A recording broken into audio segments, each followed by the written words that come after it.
de it pẽgda wẽnnaam n yaa bõn-naansa naanda, soab ning sẽn yaa bõn-naansa gũuda, soab ning sẽn yaa bõn-naansa soaala. D pẽgda wẽnnaam naab ning sẽn yaa yolsg n pid naaba, t'a yolsga gũbga bõn-naansa fãa gill cap dũni poor zugka. Yĩn leb yaa yolsg sẽn welg naaba na n tog n tɩ welga a tũudba la a yembdba n yolsba alkiom daare, tɩ yaa yolsg sẽn pidi n yaa yolsg sẽn duumd n pa wãagd ye. La d pẽgda wẽnnaam la yʋya namã fãa gilli la sɩf rãmbã fãa gilli. D la tabla d sũyẽ wã tɩ soab sẽn na tʋʋm paam tɩlgre ka be rẽ la wẽnnaam. Wẽnnaam yaa yentã lagm taar ka be ne wẽnnaam ye. D la tabla d sũyẽ wã d kõsd hakɩɩka tɩ yʋʋr sẽn bõn tɩ Mohamad sallallahu alaihi wasallam b yaa wẽnnaam yɛmba, b yaa wẽnnaam tʋm-tʋʋma. Wẽnnaam tʋmsa lame t'a wa yiis nin-buiida t'a wa kãnd neba n yiisb kifn pʋga n wa ne lislaoong pʋga, n yiisb meleng pʋga n wa ne kãndgr pʋga. Dẽl sã ya woto d kota wẽnnaam yaafa la yolsgo la pʋʋsg la tɩlgre n kʋt nabiyaam waglla sallallahu alaihi wasallam la zakram la sahabse la ned wa ned sẽn yaa raoomã t'a yaa paga n pʋg nabiyaamã sallallahu alaihi wasallam no-kẽndra hal n tog n tɩ t'a dĩin-dolb daare. Rẽ loogd poore d pʋsda zãma wã fãa gill cap n be b kelgr zugu. D ningda fãa gill cap salem, salem yaa nonglem salem, salem yaa mabiid salem, salem yaa lislaoong salem, yaa arzãn kom salem. Wa tahiyyatuhum fiha salam, assalamu alaikum wa rahmatullahi wa barakatuh. Dẽl wẽnnaam leb maala naam tɩ la paam taab dũnna samɛdua n zemsd rabil awala kiuura sẽn pila yoobe n zemsd nabiyaamã sallallahu alaihi wasallam hijira wã yʋʋm tʋʋr la kaoob naag la piinãs la taab dũnna tɩ na tẽeg taaba tɩ wẽnnaam yeelame tɩ fa zakir fa inna zikra tanfau lmuminin, tɩ tẽeg taaba tɩ adbal tẽegra a nafda mumin-dãmbã. Dẽl tʋm tar koɛɛ nina na soas ne zãma wã rũnnã, d zĩnd wa ka na n wogem ye, ka na yɩ wʋsg ye. La d kota wẽnnaam t'a yɩ sõma tɩ wẽnna ning bark tɩ wẽnna kɩ tɩ y nafa ne tõnd la zãma wã fãa gilli. Dẽl tʋm tar mabduu nina na n soas ne taaba. Mabduu wã yaa bõe? A rizq, yaa arzaka. D sʋk taab n gɛ maa huwa rizq, yaa bõe arzaka. Rel neb wʋsgo tẽrame tɩ yaa ligd soaba yẽ la arzaka, tɩ yaa ned n paam bãngre, wẽnnaam sẽn kũ nina bãngre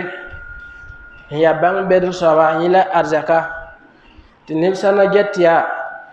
ned n tar tõog n tõe n kẽnd nasaar tɛmse la kẽnd sĩndame la kẽnd mak n maan umra kiu fãa gilli yẽ la arzak soaba. Tɩ sã na sãmbdẽ tɩ yaa ned n gã etaaz rãmb pʋga yẽ la arzak soaba. La d sʋk ta n ges yaa baa sã n mik tɩ wãnda fãa gill yaa arzaka, ɛsga a yaa arzak sẽn tõnd n noom ãdem-bi sũuri n tõnd kɩ tɩ ãdem-bi paam zu-noogo la sũ-noogo la kɩremgo dũni poor zuka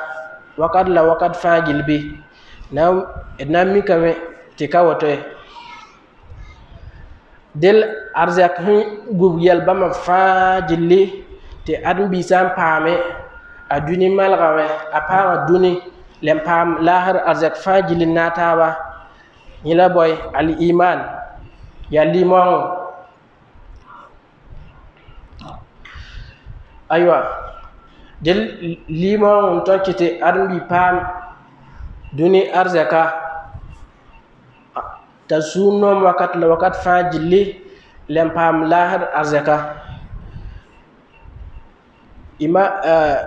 al-Akhdari mori lame Sheikh al-Akhdar ti awwal ma yajibu ala al-mukallafi tashihu imanihi ti pipi bum sumne balik tasum ni pangna nyalsna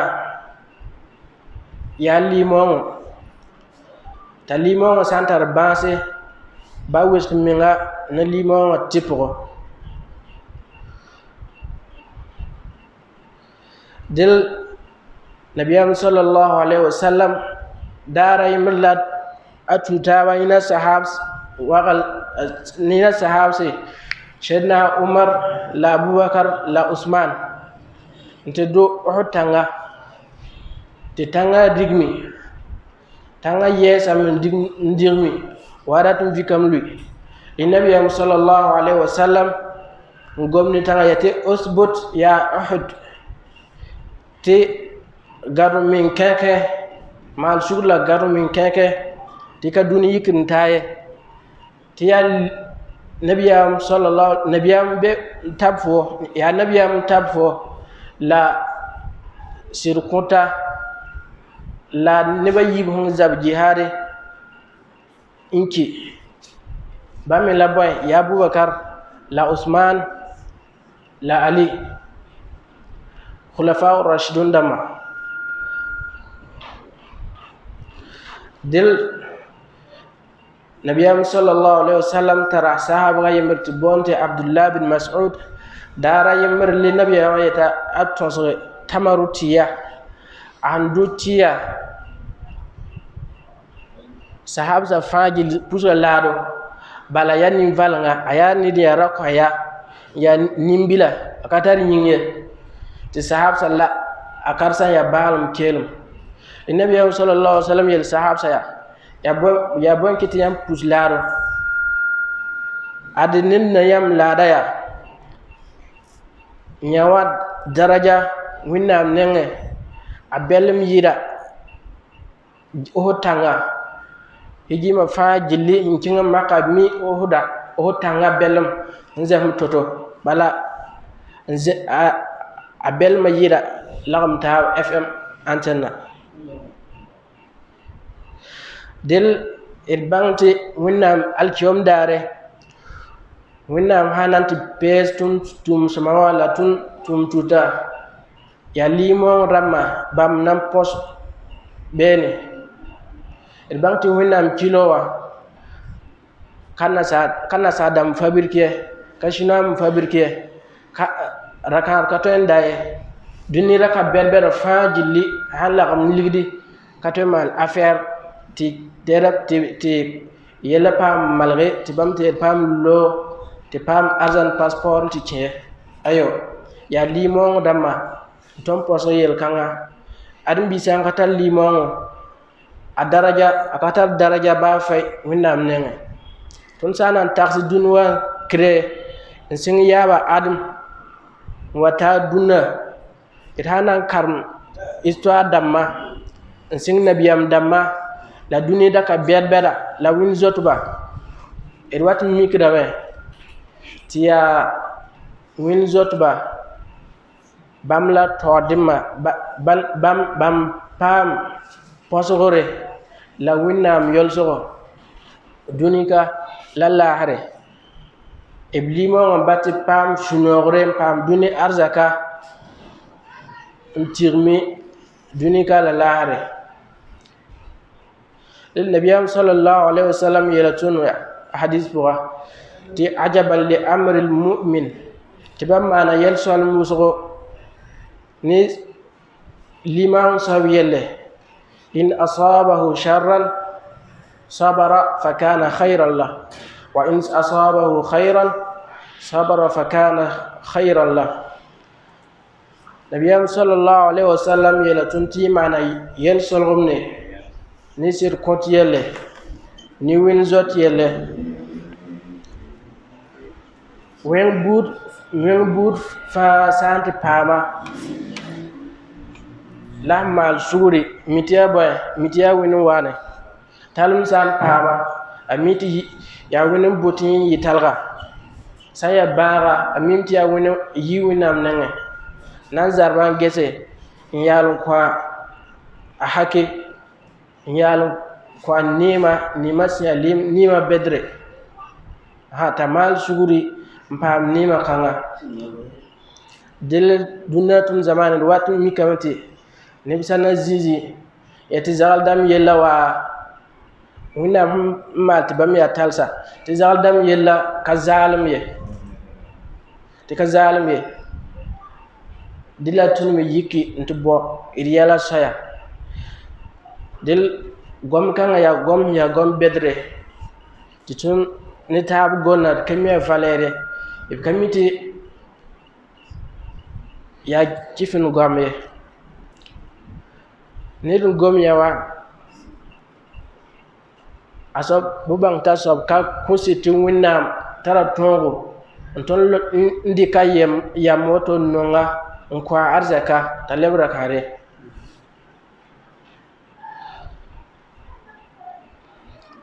dil شيخ الإسلام ابن تيمية رحمه الله من كان مؤمنا تقيا كان لله وليا تنين يا وينزوت يا لمن صبا أصاب يتا ولي وينام نعى يا يلي آية رهي يلي القرآن قوة تي على إن أولياء الله لا خوف عليهم ولا هم يحزنون تربان تي وينام ولي مبايا ها rabim katar tiya talon tarbam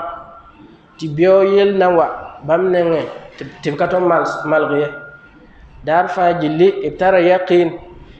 ibtara ibqusid hakikte winam beme onton sun bama yi subzule sa fajil poa wala hum yahzanun iblem kaman susanga iblem kam man susanga neb arzak hasamo ni tuna meta commerce karitwo ni mana commerce te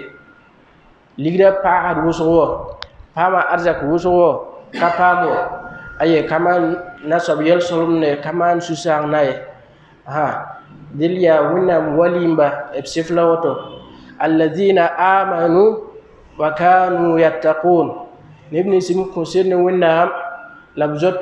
labtar win jere jot winam dil sunna kam qisas ramange winam mala bilgiri qur'ana puga nibni sim katar limon ti bilgiriya wala boy yawa werumsi aywa lan yel qur'an puga masalu ulaika kal an'am bal hum adall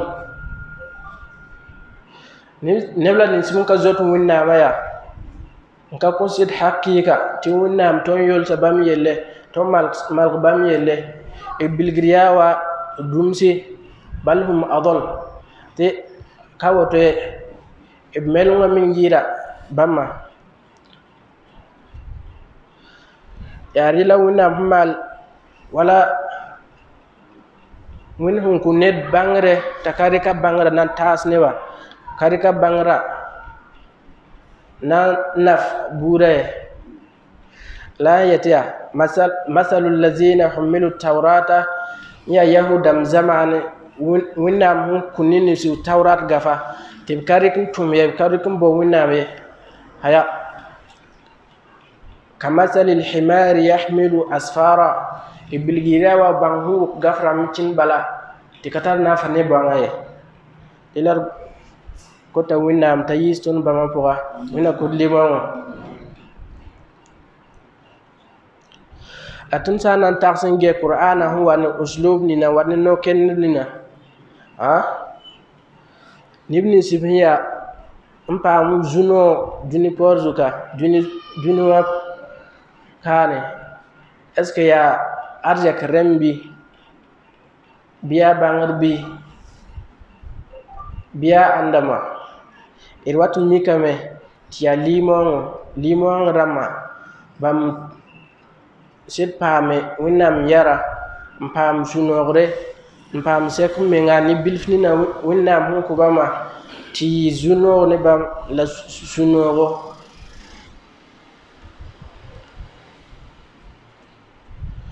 ila winnam yel Qur'an pati man amila salihan minkum min dhakarin aw unsa falanuhyiyannahu hayatan tayyiba netun be yam kam fajili huwantum tum tiatum songo basa mikam ya chira tapoda me falanuhyiyannahu tumnam vima saba hayatan tayyiba vim hiya vinogo yarin kete tunna mikamti kisas ramapwa ndeng dunwa sing takawa taduna tunna mikamti nabiyam pam bebe nkis winnam nka tun winnam ye lab sirba ya nabiyam dama nabiyam lo kan togna fobe ya win zuera lab sir kuna nafba irimbati nabi lut para la nabi nuh para abrayime tibsirba nabiyam dama labda solga munafiqlum la kifndo verlis lowa tibsar ingir neba tibra chiwnam dina poye tiwnam zarba an halqba la sana ge siyasa nabiyam sallallahu alaihi wasallam bilatunya ti parba nasmbe ya duni parba zugundama bam ya parba tordima dunika lallahare ti khairun nisa'ul alamina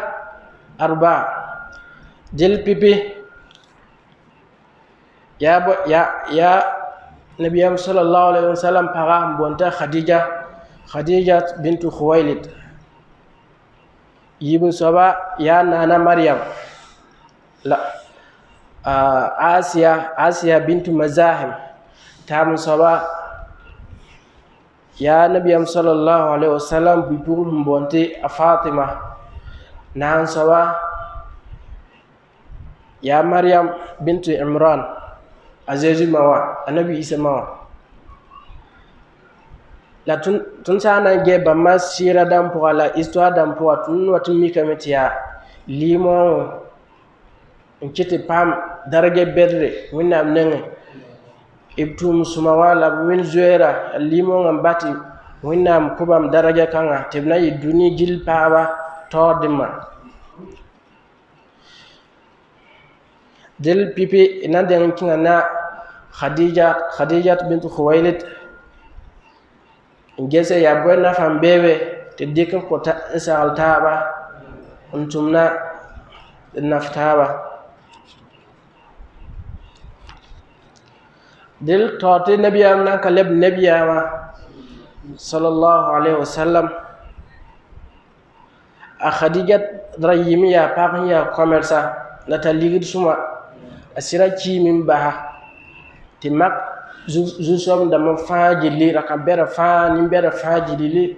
nanam sa fajili watna gosa lo furi tayati ay ka bod furi ka bod pare lawan dika nabiyama namala tumbiya ntum nabiyam hal takinnan kostero na tumbi humbonti maisara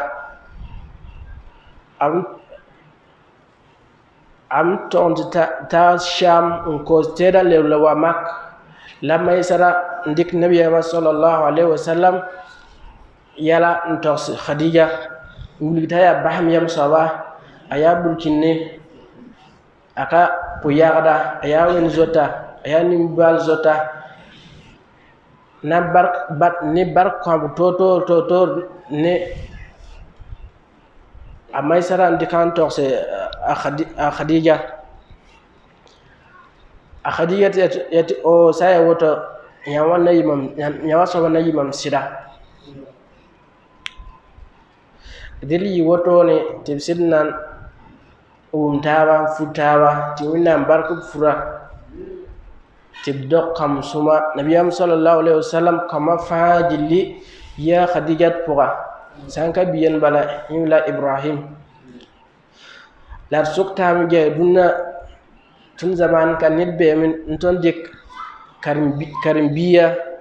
non karim biya etatara zodo etadulsa qur'an adulsa winam gafa yinga ndika bi puli etide winam yingbi ayo podame beemili podame awadil nabiyam sallallahu alaihi wasallam huwa anta yumpina la yemre ti winnam tums malaka jibril jabal sawr tangwa tang bonte jabal sawr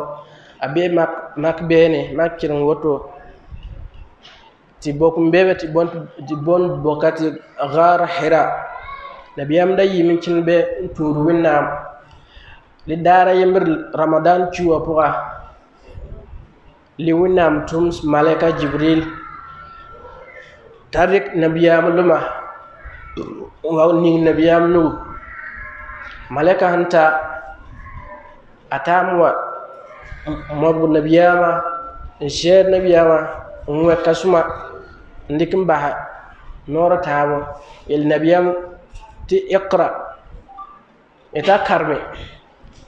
ti nabiyama sallallahu alaihi wasallam yal malaikati ma ana biqari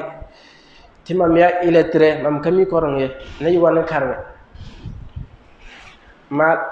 ti malaika mal woto nora tabo sabam ha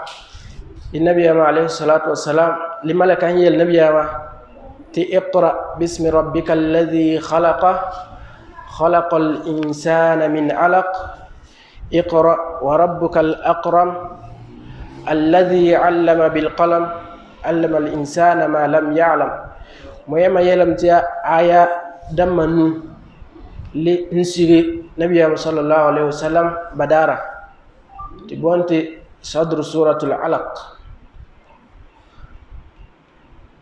وحيوة هنسيري ti nabiyam sallallahu alaihi wasallam yigara hira ti malaikan lebsase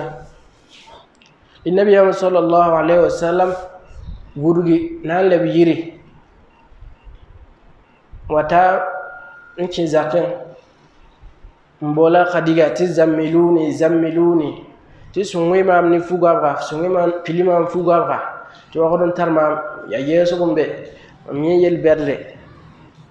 ha li umna khadija nana khadija radiyallahu anha winnam yarbayinga yiki nsidfunga mbo fuga bon kwa ti nabiyam pama minga yolsa minga rabima wallo nabiyawa ta pama minga li umna khadija kolgon suk nabiyam ya ti ya boy pam yamma li nabiyam sallallahu alaihi wasallam yele ti laqad khashitu ala nafsi ti ad mam yesa nimminga mam yesa mtum na halkawe mam yel berde mam do ta kam nan kanya bude la toti nabiyama sallallahu alaihi wasallam nan kalab nabiyama khadija da mimita zuk sun sawa ayani tirga ayati tir sawa ni wasuka la mite ta ro miti bum na pam nabiyama ka bum ya bum wenge tana nsin sag nabiyama bir kelere pour son hunna nsunga sira nsagala toto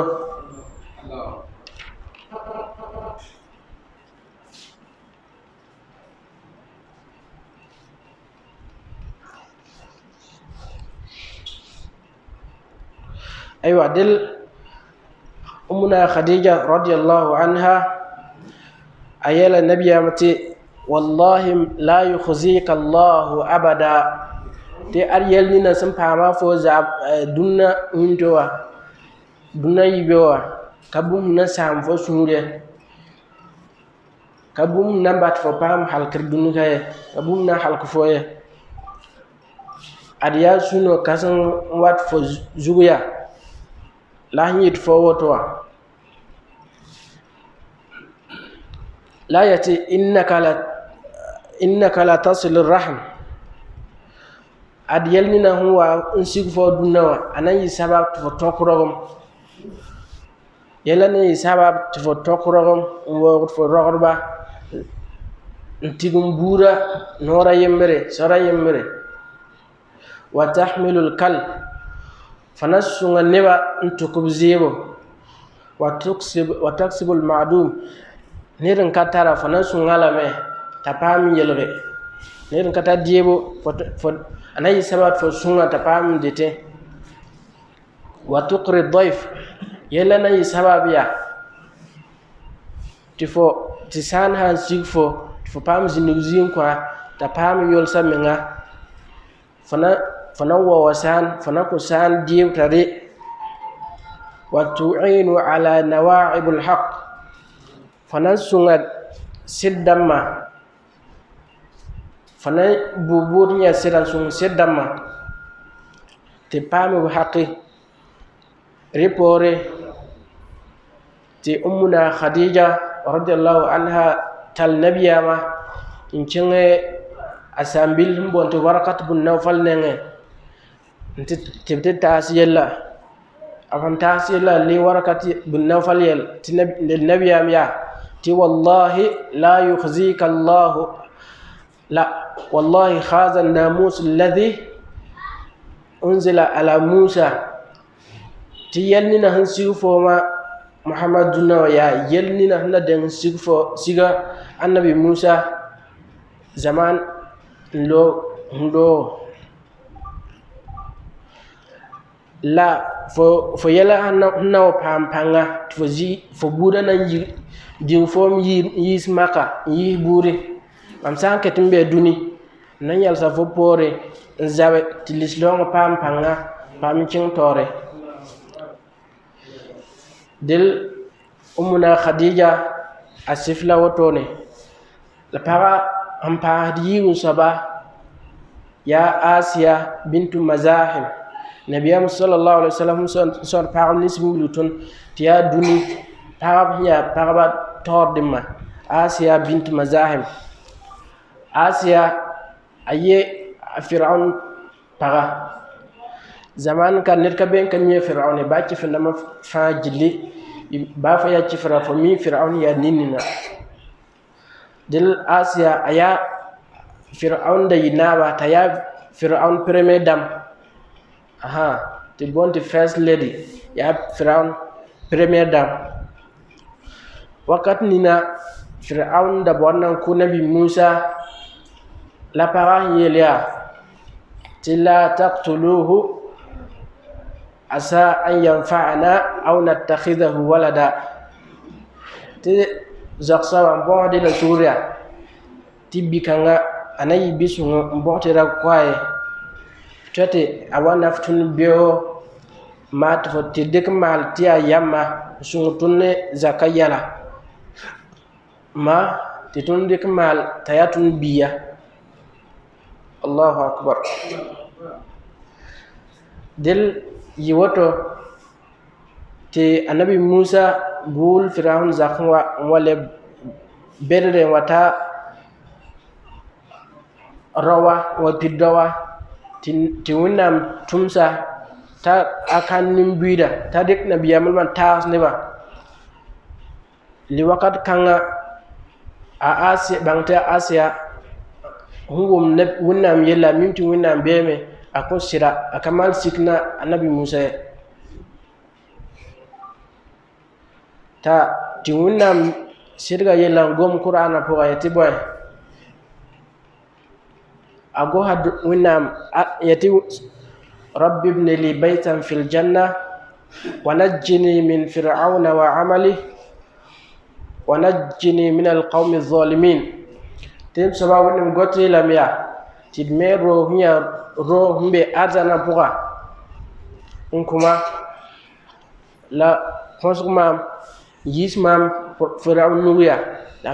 la zamdam nu arsukta mi ge tum duna ba mi cinno bi jina nir be mun nti go hunna tallo kane arzanbi ba sam mikti be me pawda me ka faay wusu hun debra yanto gos tuwinam loka arzaka na kam fajili dil tam sabiya boy fatimatu zahra bintu muhammad sallallahu alaihi wasallam nabiyam sallallahu alaihi wasallam sor pagam nismu lutun ya anna fatima ya nabiyam sallallahu alaihi wasallam min bipugul humbonta fatima winam yar bayinga dila fatima da yimi ya nabiyam bipuguli nabiyam kama fajil puga ya fatima latin anno mutiyira ti kifinda ma wa namsud nabiyawa la a fatima huwa nabiyam zin wa nyamra ti nabiyam sallallahu alaihi wasallam yela ya ti ala tardayna an takuna khayra nisa'il alamin aw an takuni khayra nisa'il janna yalla fo nyabar wotoya fo kana mal suri ti wonnam kufo daraja bedre ti fo yi duni tawa to sawa le ya arzan tawa bu tor sawa ta nana fatima puzulado ta suran nome ta pam zunoro dil mpahatam sawa ya nana maryam bintu imran del wakat maryam da ya imran biya nda turwina nya bipul nya bisungo kachini yare arayime mbe mihra puga nda turwina te winna wa mal sabab ntum malak tawa tawsatina kwala la biya kanan tarbawe biya ne nabiyawa lanso malakati nayi wan pam rogom lam ka furi mamme kan nit nyora ti malaka yela ti aramal susange ti ya winni yele winna min sam bodo ayita tele deli wotone ti nana maryam do annabi isa tatuk bi pialga wa buda nenge birkel alqur'ana hum tawstun maryam kisawa ayalam tiboy tifa atat bihi qaumaha tahmilu atazaka biya bi pialga wana buda nenge nzara qalu ya maryam laqad ji'ti shay'an fariya ya maryam faya bipul hiya iya bipul songo la runa dara fo wani yel hiya yel kasanga fo wani yel hiya yel bedre يا أخت هارون ما كان أبوك امرأ سوء وما كانت أمك بغيا يا فما هارون يا هارون تو لما يلم تبومنا كتب بودا بولا هارون تويا تي هارون دا ينيد يا ونا من سون دا تور ونا دا كور نافل دما دا كوت ونا وسو أمريم وزبيا wane tikayini fulwes biya takayine tibiya katar sama lam suka tiya harun taw ya ukhta haruna ma kana abuki imra'a sawin wa ma kanat ummuki baghiya fo bawa kayi nin ya bod bilye fo bawa kayi nin ya yoare fo bawa kayi nin wed lottery damye fo bawa akayi fo rogba kayi nin ya zilbe dame bi nebi ya nin terse libo mal wa ma kanat ummuki baghiya umame kayi bordel ya akayi bordel nko tamenga ndo foye libo mal fo watum tum kanga dunna fa asharat ilay la umna maryam ndikanuwa ntogol biya لم سك مريم جسيا قالوا كيف نكلم من كان في المهد صبيا تني وانا ngomni biya bi pel biya manur bi nanka zems ba semen ban bi nanka vebeo forikatun wa yalms bi biya fo kama tunay wanu gom ni biya fa asharat ilay aywa zikang la winam huna mal wilga atongo mal wilga tiya yanaba insam yati kun yalbum ya kun fayakun ta nabi la isa nasin gom takel ya bi pial mbiya manugi qala inni abdullah timam ya bi cirum be manugo ya ad mam kan yalda mam katam bibiliya mam katam bibiliya qala inni abdullah mam ya boy njawinam yamba del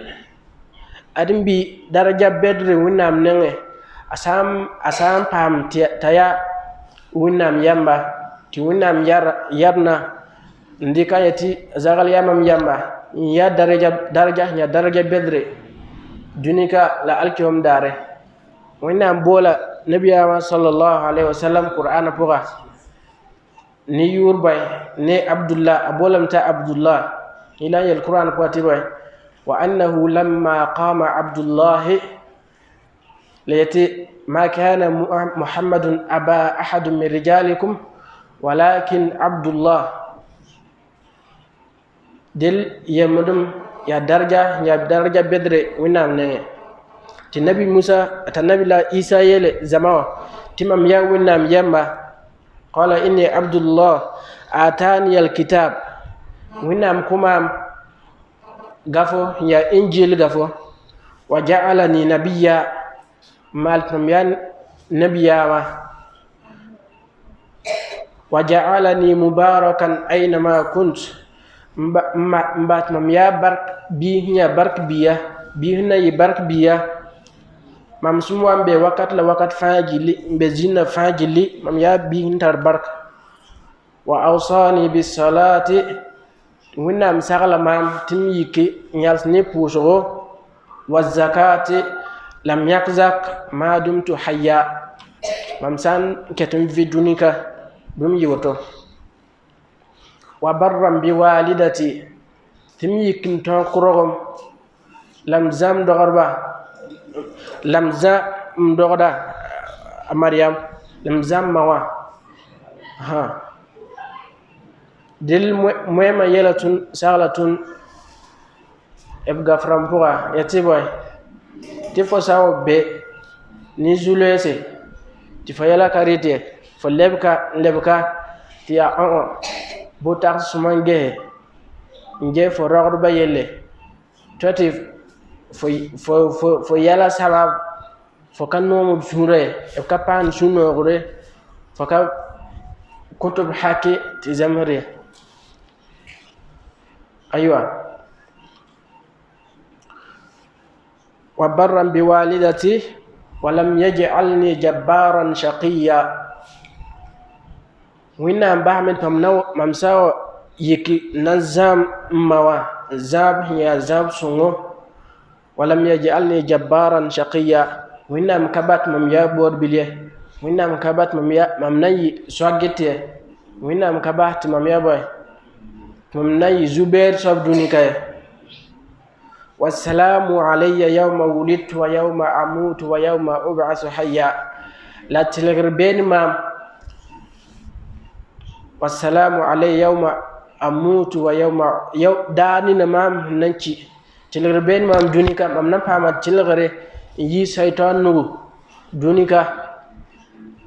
ne dani na mam suna oki wa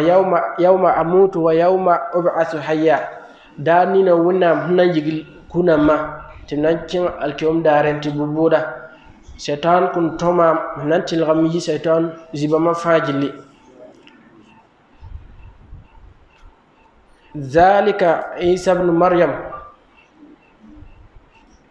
annabi la isa hun gom bam fajil lowe la winam hum yeltun qur'ana poa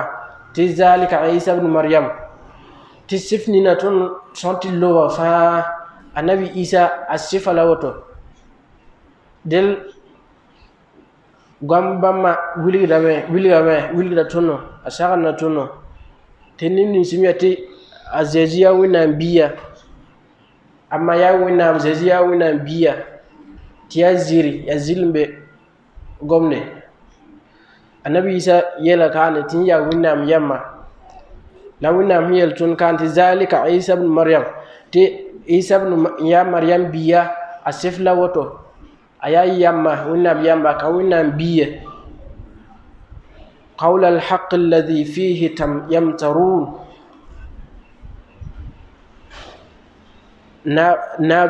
nabni ya sidna ba gomni ne yam deke ya warga zilm bero ndol winam etiya winam biya eti winam tara biya kawoto e annabi isa asifla ngul qur'ana poa delna mi kamte sura baso nimni simiyati jaziya winam yamba annabi isa ya winam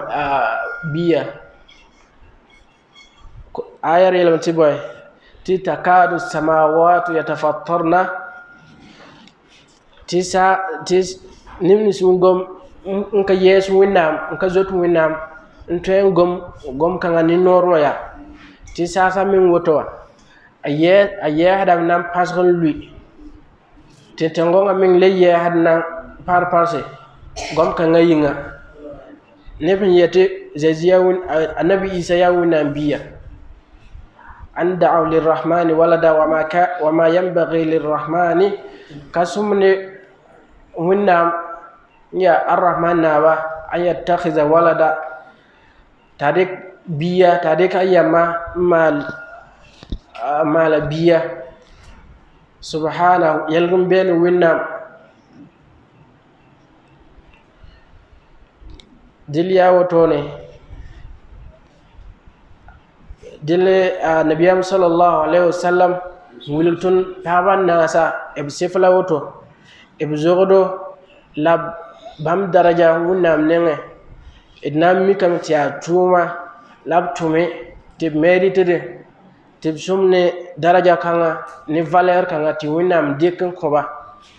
dele sa mikam tiya limon la arzaka nton kite admbi su nome dunika ta su nome te a arzaka han same jamta arzaka sama mo malga mo pama arzaka uswo kanam hada saba ubangtiya beru usre ni winam turum la tum sumse la malga limonga tiya admbi min valeur lawoto larkayate limonga yinga admbi dabo dunida ti winam yela qur'ana puga ti wabtaghi fima ataka Allah daral akhirah wala tansa nasibaka min ad-dunya bumni na winam ndikum bobul fo ndigul fo malgan jigul fo ambala ndigul fo ti arzan alkiyom daraya bubboy yel kanga boy nan digulya la da yimugi fo pour dunikaya ya rele nabi sallallahu alaihi wasallam yel tun hadis buati hadisata to konne ayar kanga etiboy te al mu'minu al qawi khairun min al mu'min al da'if wa fi kullin khair ti sirkuta l'islam ya l'islam tar panga nton yikin tume pam arjakwa ti zakal pam de mal l'islam temsa ayasuma antar valere winam nongalam ti nabiyama sallallahu alaihi wasallam nonga yid l'islam ya l'islam mala min val ni valnga nka ni pang ni bobo nkatar ni pang ni boy nan bo on ko amen ye dil wat min kametini na zi yete bam yala karite ti fayal zi ni kuyem ka nka yik nan wis ko men ngaru min kenke nan tum nge nan ya kanenge e meme yelam ti talam ya ko ba tabo pifi saba ya nira winna hum purum boyati nyama saba akanam pam arzak la dunika anton ti ni saba ba non yik kan ken gilna sa temsa fa jilli gil dunwan sore akotem pam arzak ya la yibun saba ya boy ya nerin san arzaka ya nidnina ta sampam tuhuduna bewo kanan veye ta sam ya ibona ni sabate israf nidin san arzaka nka 20 arzaka yam ka 20 ko la menga tamu sawa ya boy ya tar ya bunu ya kwim nida nidin malam min nim valnga malam min kwim dalen kabwanan tume yalin zi katar maniye tun sana gen nabiya sallallahu alaihi wasallam waqati sahaba yi gilgurum bo da nan pamde tin zakuma yelle bugum ka witbe nabiya sallallahu alaihi wasallam sukatiya boy male fo yajen woto ntar pang woto fo kana yikum wuso min tume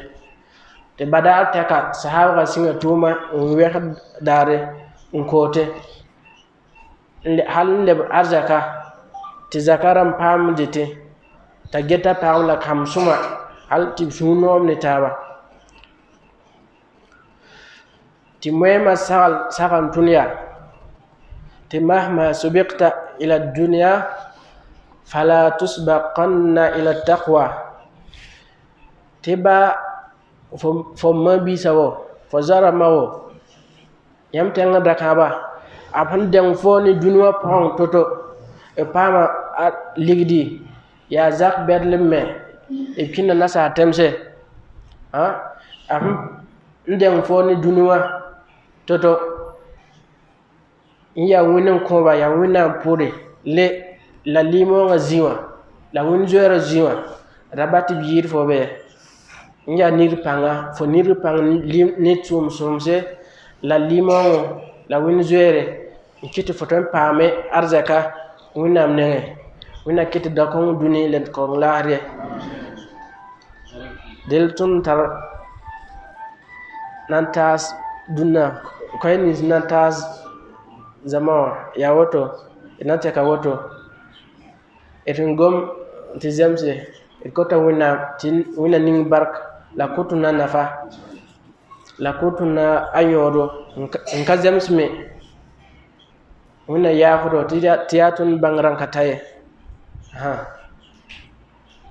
هذا وآخر دعوانا أن الحمد لله رب العالمين